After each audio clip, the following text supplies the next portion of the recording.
All right, I'm Matt Connor. I'm from UC Davis. Thank you for this event and for staying until the end. I was at a conference where I was placed last and everybody had already left. And I thought especially so today. I was told by friends that I was taking my life in my hands going to San Francisco on Halloween because there was imagined as a total riot, but I didn't find that to be the case at all. I had a nice ride. And this is a lovely library, so everything works out.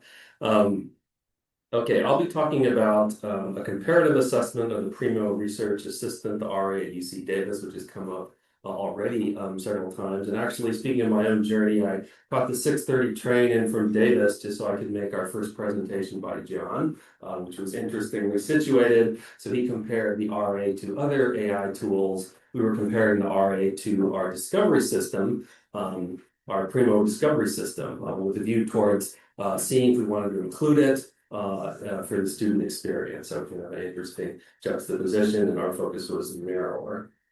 Okay, so some background on how this came to be. This is the general question of how one grapples with AI.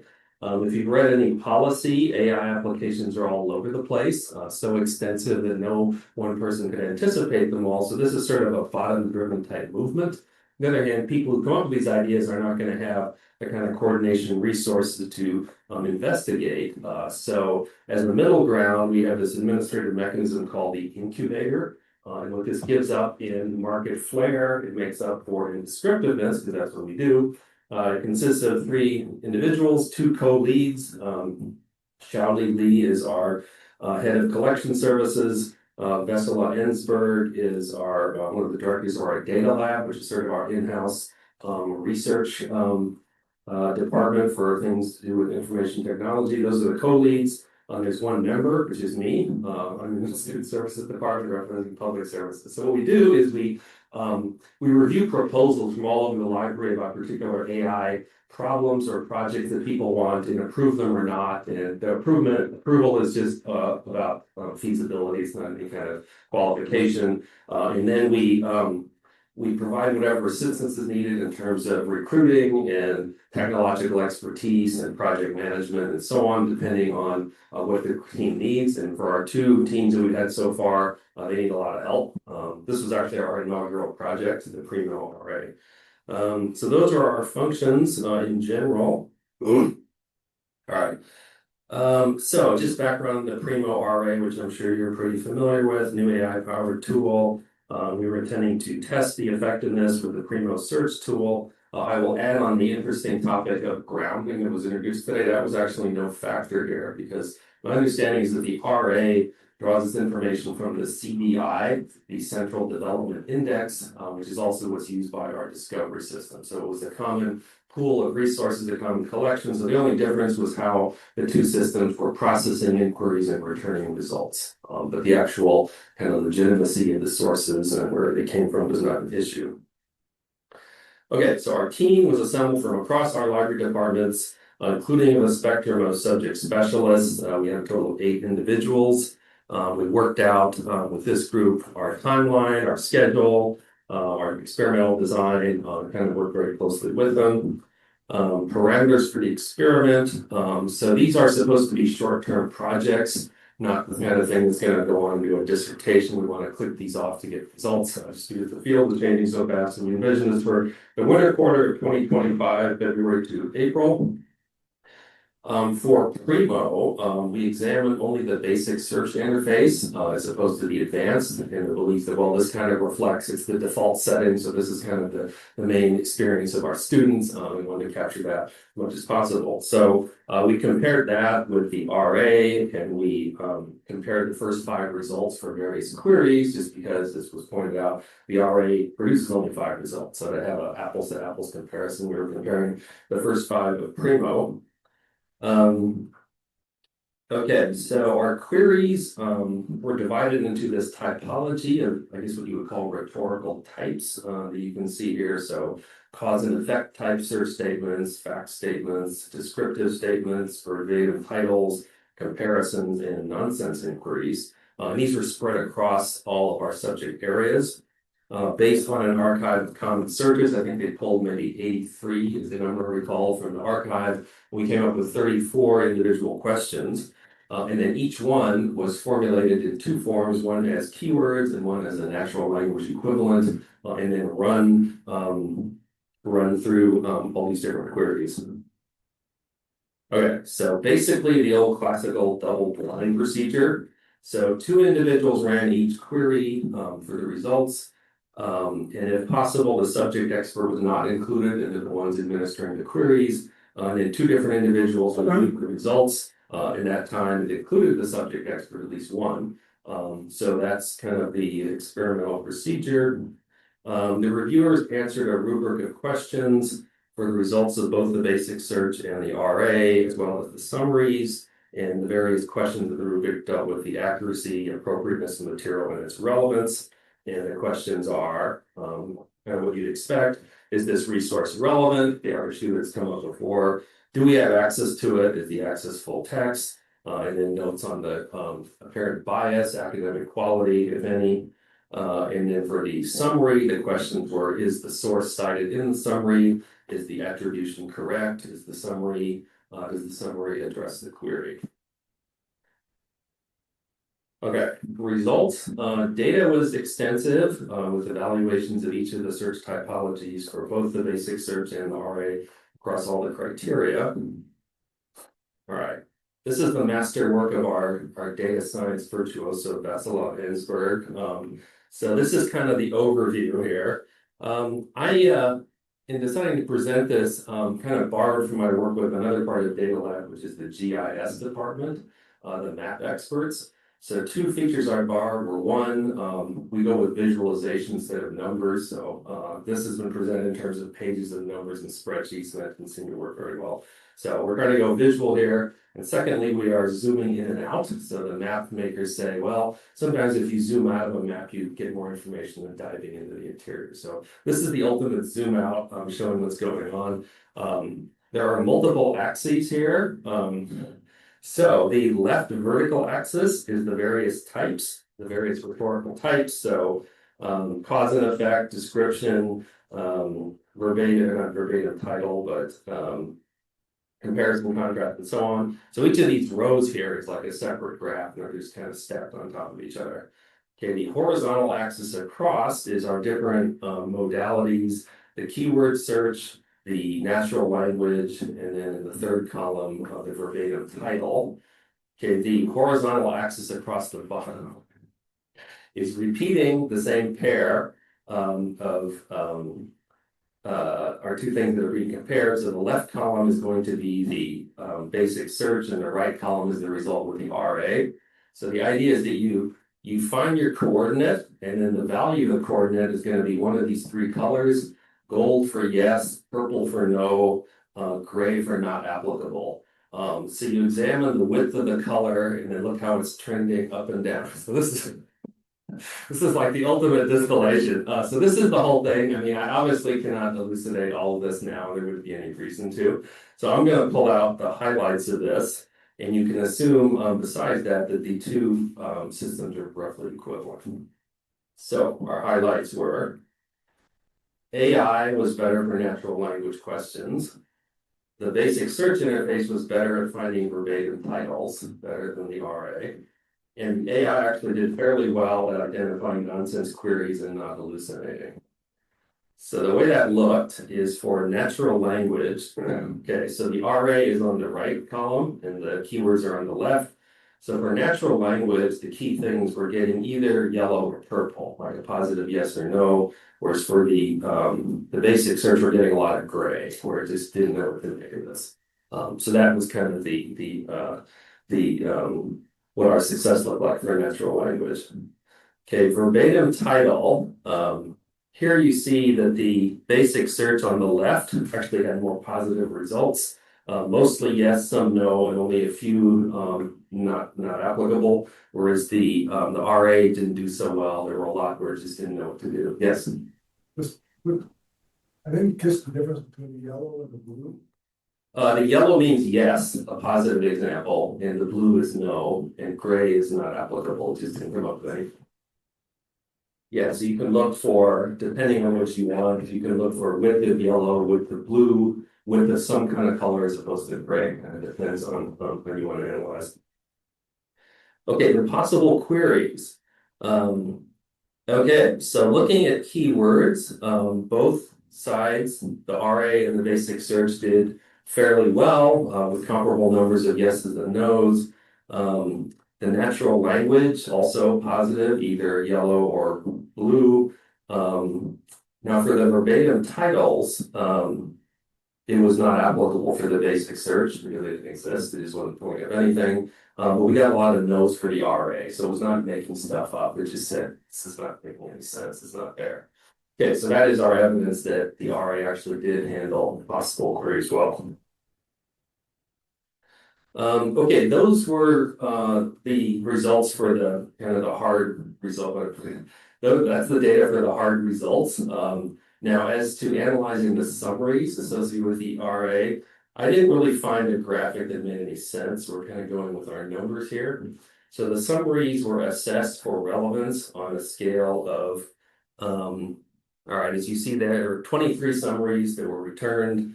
The rubric was 1 was yes, it's relevant, 2 somewhat, and 3 is no. And our average score was 1.3, which is generally positive. Yeah, the summary kind of made sense. And then this other interesting measure is the resource cited in the summary. So this is the attribution in the summary. So these are just raw numbers, 83 yes, 25 no. And so this is something like 3/4 were attributed. So what this told us was there was a modest but perceptible filtering factor in the summary. So it was mostly reproducing, but it was excluding some. For those who are relying exclusively on the summary, they're going to miss out on some of the results. So that was kind of our takeaway from that. Okay, so that's kind of the hard data. In terms of what all this meant, it turned out from our 8 committee members that there was such a diversity of opinion that it wasn't really reducible to a recommendation. So the way this worked, this is nothing if not exhaustive. So we had our team generate results, and then another committee, which actually consisted of most of the same team members, was going to make a concrete recommendation, and then that would go to the administration to decide what to do with this. But anyway, these opinions were all over the place. So the project head said, well, he just kind of presented them as is. So that's what we have here. I tried to impose a rudimentary classification out of all of them. So the positive evaluations are what you see, and they are for one individual, the CBI has already curated the materials that have been selected for inclusion. Primo performed well enough given a clear prompt. And the AI generated Boolean strings are helpful. So it turned out that the RA produced a Boolean equivalent of its natural language searches, which was a very extensive statement that was basically every kind of synonym you could think of connected with or. So that was a Boolean that generated. So our individual found that actually to be helpful. And as he said, it effectively translates natural language into operators. Good for those who are not experienced, generates synonyms, including keywords a person might think of adding to a search. So another positive feature found by this individual.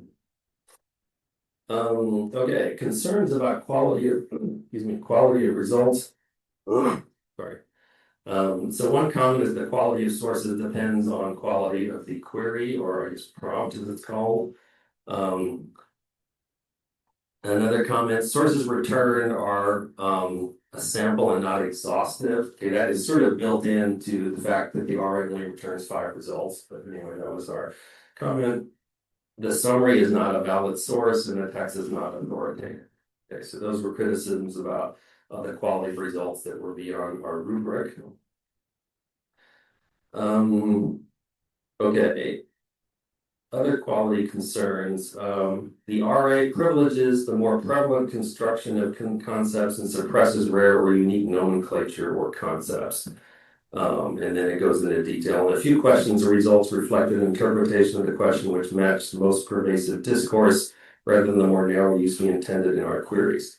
All right, this is from our PhD in cultural studies. He's really sensitive. So he did not actually have examples that he presented, although I'm sure he saw it, and he wasn't making this up. And this is kind of consistent with the general perception of AI borrowing from language models and sort of flattening out results statistically. So it kind of makes sense, but we didn't actually have concrete examples. So this remains kind of an impression. And then the final comment, more practice prompting may compensate for this tendency. Maybe, well, okay, our foreign language expert had kind of her own perspective on this that amounted to saying the translation introduced certain shortcuts that she was aware of. She says when a query was input in a non-English language, the output came out in the same search language, which is a limitation. She said the Boolean operator string generated by RA was automatically translated into English. And then she added, and this is not unlike our previous comment about kind of a sort of flattening out of nuance. She said the literal translation of a search term such as Espanol as the language of Spain limited the results of the search. And then her final overview, results didn't always match intention. The search can lack nuance and meaning for the search in the meaning of the search terms. Okay. So those were specific comments on foreign language searches. Finally, some fairly sophisticated comments about the ethics of this technology that kind of went beyond the results. Given that GPT 4.0 is the back end of Primo RA, some individuals said, well, this proprietary model is not transparent. People don't really understand how it works, and that's an ethical issue by itself. AI has huge environmental costs, so insofar as the institution is concerned with sustainability, we're kind of liable for that too. And then finally, OpenAI trains on copyrighted material without permission, which is we heard with our example of the big $1.5 billion lawsuit for pirated material. So this is an example of what that's all about. Okay, so then the summary of all this, summary statements pulled from our members. AI is here. It is incumbent upon us to discuss AI and prepare students to use it effectively and ethically. So it's not like a choice. It is kind of here for us to deal with. And this is the whole gatekeeping issue that we raised from before. Another comment, inexperienced users would need extensive guidance to use Primo. Let's see if I can move this little bar here. Uh-oh. I killed the slideshow. Tab Alt. That's two. Oh, it's going to move this together. Yeah. How do I get the slideshow back? Oh. Okay, thanks. All right. So this last comment is actually not unlike the second. AI conveys an air of authority. The assistant provides important guards against this, but researchers need to be advised that the tool, like spell check, is most effective when one is critical of the results. So the idea is that AI, with this kind of polished statement and results, is going to be given more credence than just straight results that people might get, and they will be less critical of it than they would be of regular results. And this kind of bears on the larger concept of cognitive offloading that's associated with artificial intelligence, where people are just kind of resigning responsibility to the tool and giving up their critical skills. And even if they gain more information in the short term, that is kind of retarding our learning process. So those were as much of the overviews as we kind of were able to marshal together. So basically, yes, it works, but there are reservations about the quality and the way it might be received by the students, which has implications for how we're supposed to teach this, not to mention certain ethical issues about where this information is gathered from. The outcome, the process continues to determine whether to incorporate this or not. Especially given that the decision-making body is the same team that came up with these results. So the last I heard is, well, they're now going around and interviewing individual librarians and they're just sort of making their way forward. So that's as far as we've gotten from that. Okay, well, I guess that ends in a little less time than I supposed. I thought I had put in the final slide with my contact, my emails in the title slide. So anyone is welcome to contact me further later or ask any questions now. Those are simply welcome. Can you tell us what you used for the impossible quiz? Yeah, there was one, it's like, sure, yeah, one was, and one that comes to mind from philosophy was, what are Aristotle's interpretations of Martin Heidegger? Okay, so the time element is all wrong, because Heidegger was like 2,000 years later, so, yeah, that's all that comes to mind, but like really impossible stuff, but, Context. right, the RA came through, so this doesn't make any sense, so. Well, this is really interesting. I'm just, maybe I misunderstood something. So you were doing the search in the basic Right, interface at Primo. Yes. And then you're doing the search in the Primo Research System. right, So the only thing I take issue with is that the basic search is using more content. So Primo Research we all know that it's limited to CDI and minus certain major publishers. And then the basic search is going to include all of your local data as well. So I can see why something like the basic search performed better for philosophy. verbatim title. verbatim. Oh, Yeah. Okay. I can see why that would happen and so that would be my only concern about understanding the results. But I think it's a very interesting experiment. Definitely. That is, I never thought about that.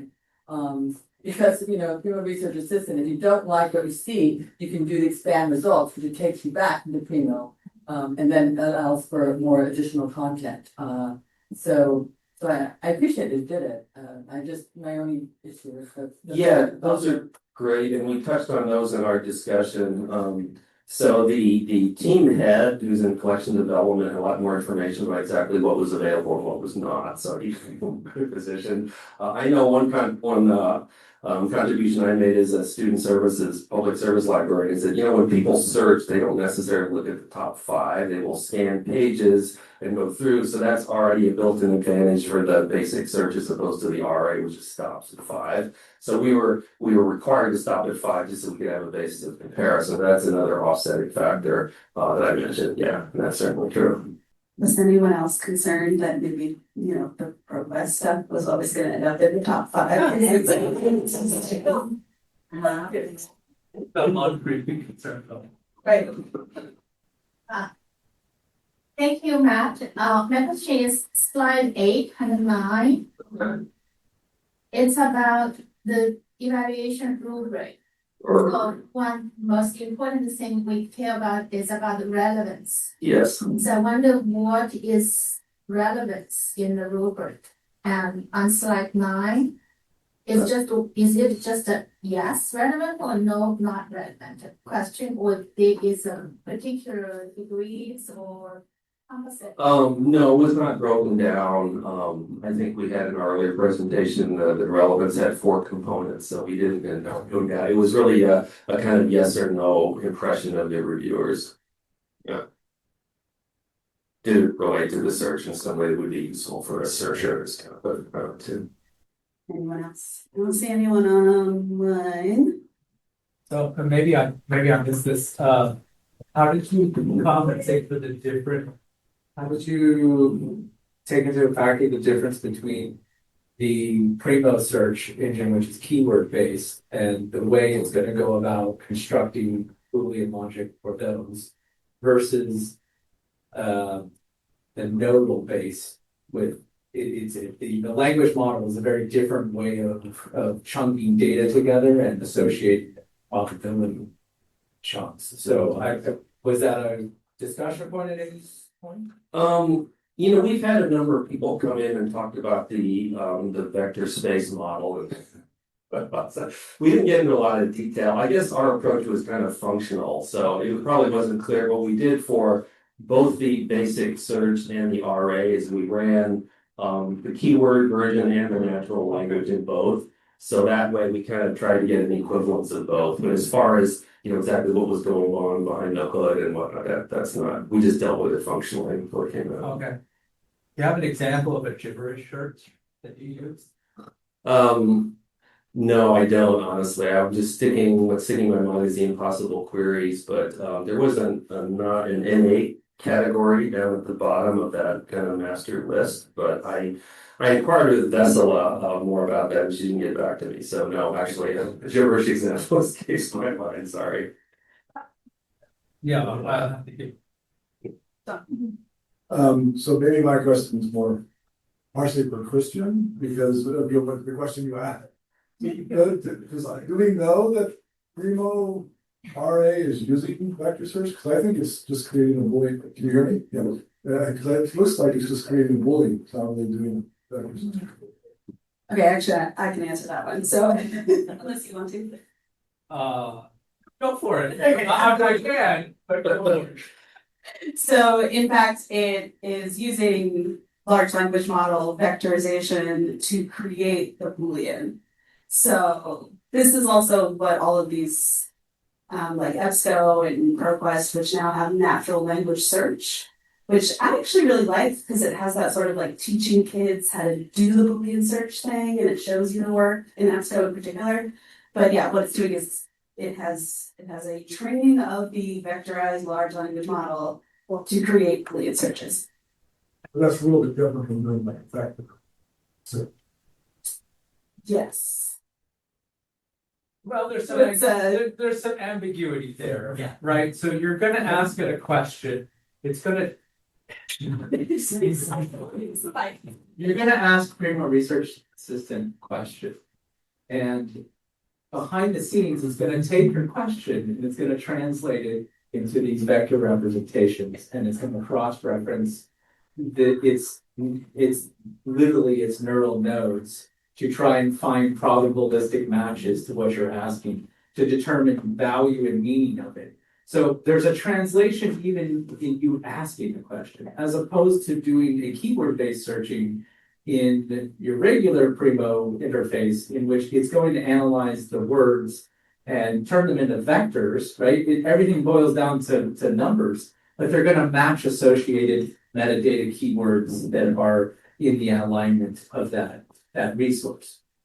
And that's how it's going to do its matching. So even when you get the answer back from Primo Research Assistant, it runs through the large language model again to do that same sort of chunking of data and finding probabilistic answers that meet your need. So there is two levels of translation when you use the Research Assistant versus one level when you're using Primo. Does that make sense? Yeah. It sounds like it's a little crazy when you're talking about vectors because this is very technical. Like, there's different levels of vectorization. yeah, I'm sorry. Thank you for the presentation. I have a question as regarding the general UC. Do you have like system, the whole UC system look at this together, or it's more like an individual campus by campus to look at this? Because from your conclusion, you said no, right? So when they come like the next generation NPE or something, do you want to continue to explore, or you want, that kind of question? Thank you. Yeah, the UCs are heavily autonomous and protective of their individual turf. So their governing mechanism is called the COUL, an acronym for the co-ULs. So the ULs get together and have a sort of council that is not authoritative to decision making. That's very advisory. So no, in short, there is no one policy for all of this. Now, we did have one of our library association assemblies with a little breakout room for AI, and it was kind of all over the place. Most people had questions about what was going on, and I don't think any of them had an incubator like us. So it's it's at a pretty rudimentary level of exploration without a lot of coordination. And I'll say that another charge for our incubator was examining policy in general throughout the UCs and then even broader to see what was out there. I was actually in charge of that. And what I found is that there is a sort of core of principles to basically, and this comes from OpenAI, I guess, which creates ChatGPT. So their principles are basically you don't break any laws, you don't defraud, you don't share sensitive information. But outside of that, it's very up in the air, open to people's decisions. So that has been kind of adapted. So UC came out with a document right before ChatGPT was released, essentially repeating those principles and then elaborating a little bit in terms of being ethical and responsive and some other things. But it's really that core of don't be illegal. And then besides that, it's kind of up to the individual, mostly the teachers. So there are numbers of schools which generally say faculty have the discretion, more formalized or less. So some schools say, well, the faculty have to rate their classes with a color code of red, yellow, or green in terms of how accessible AI is or how much is permitted. Others just leave it entirely up to the instructors. And other than that, the state of the art is, well, our policy is going to come out next year. So yeah, that's kind of the landscape that we found in terms of policy making. I've got one question that was in the online chat, which was asking, so the answer is yes. Do you guys have access to the databases that are not included? Primo Research System, JSTOR, and those kind of things. Right. Did any of your searches noticeably, like when you compared it to OneSearch Primo, did those come up at the top ever? Yeah, no, we just didn't record that as part of the data. Yeah. Good question to have. We just did not get to that. This is sort of drawing back on what Christian was talking about and John, and what we discussed this briefly yesterday, that, when we all moved to the new discovery experience and they introduced the natural language processing, which they're going to do natural language search, which is coming sometime soon. There was this question about, well, what should we care about Primo Research Assistant any longer? And what's the value of that? Why don't I just do the natural language question? And then, we all know that it works very nicely. And in the What's New webinar, they basically just said, well, at this point, the Primo Research Assistant has the summary or the overview of sources. And that's all that basically is distinguishing it between the two. So I was just sitting there going, well, this is going to be really interesting. I mean, maybe it'll be gone when we all move and we'll all just be using the natural language. I'm really curious. And to kind of flip on that, for folks that are maybe more in the know and communicating directly with ex-libris, have you communicated that like some people seem to be preferring EBSCO's AI search better than In fact, a lot of the feedback in the Primo Research Assistant AI, they have a base camp for the like AI focus group, which I'm on for ex-libris. One of the big comments was like, your Boolean search conversion is terrible. These strings are way too long. And they have since improved it. I don't know, in terms of the translation for the natural language search, which is again using a large language model LLM to just convert your natural language query into a Boolean query because it still works in the computer system and without metadata, right? So their main feedback from what was happening in Primo Research Assistant is these strings are too long and not make sense. And then there was somebody on that channel who was like, go over and check out EBSCO's. There's this much more understandable. It was clearly designed by librarians. So yes, there are people in the focus group who mentioned this. Yeah, I'll add as a look into the future. The options are actually pretty limited, notwithstanding all of our temporizing what's going to happen. So either the RA is going to be in or it's going to be out. It's not going to be out because we're not going to be gatekeepers, so it's going to be in. So as far as what happens then, it's really going to be up to the individual preference and really how we present it. So that's almost certainly what's going to happen. And I can imagine something like the Google Scholar analogy, where it's not our enemy, we just sort of develop a cooperation with it. So that's kind of my guess is what's happening in the kind of tenor of the conversation. Yeah, and I do think there is, again, like the Google Scholar thing, at least if you can have them use these tools in our systems, it's some sort of rather than, Yeah, you can't beat them, join. Another question is, when you do all this testing, did you find that like the PIA has some hallucination, when you experimented? No, that was actually one of our first results. We tested that with the impossible queries, the Aristotle and Heidegger, and then other things that I can't recall. And it did actually pretty well in saying, I mean, looking at our, see if I can pull this up rapidly. Yeah, impossible queries. Okay, so on the far right, the extreme right, the RA said, no, this doesn't make any sense as a positive statement. And then the keyword or the catalog just gave a not applicable, it didn't return anything. But no, the RA kind of gratifyingly did not hallucinate, could identify the problem. I'll tell you, this also came up in that base camp where one of the early feedbacks, like a year ago, somebody said, it means to just say, don't answer back when no answer is found. And I think it took them a while to figure out that programming. And I think a lot of the AI companies are doing this now because that was very early criticism of most of them. And I haven't peeked under the hood though. We could ask them how that's working.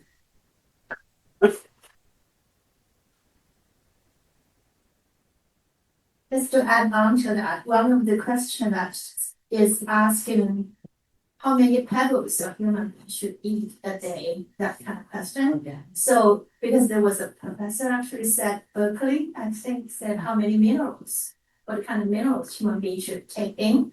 And in the earliest version of ChatGPT, it actually says human beings should eat how many pebbles a day. But I tried it in the Q&A, it actually explained, it give an answer. There is no particular resource to say that, but it has something related to minerals that human beings should be taking each day. But it definitely did not recommend that you should take pebbles. There were a bunch of these for anybody who trolls Reddit, like a bunch of these people who were finding these crazy answers, searches. Any other questions, comments, thoughts? I think we have 10 more minutes. A question for Matt as an instructional librarian, as you and your colleagues, what are your personal take on research, AI powered research assistant? Actually, most of the objections, the negative responses were from my department. Services. So yeah, they kind of backed away from the results and just had real reservations about, I guess, the cognitive offloading of people that would accept it as authoritative just because of the appearance and not critically evaluate the same ways the results. And then a lot of the kind of ethical issues about copyright and environmental usage. So they were kind of some of the strongest voices against. As far as the day-to-day and how it's used by students, we just haven't seen as much of that and consulting to really talk about it yet. It just hasn't really penetrated. But those were the reactions of the public service, and they were actually the most negative. So what do people find that at their institutions too? Is that people are like, whatever, and the instructional people are like, no. Everybody's like, I don't know about it.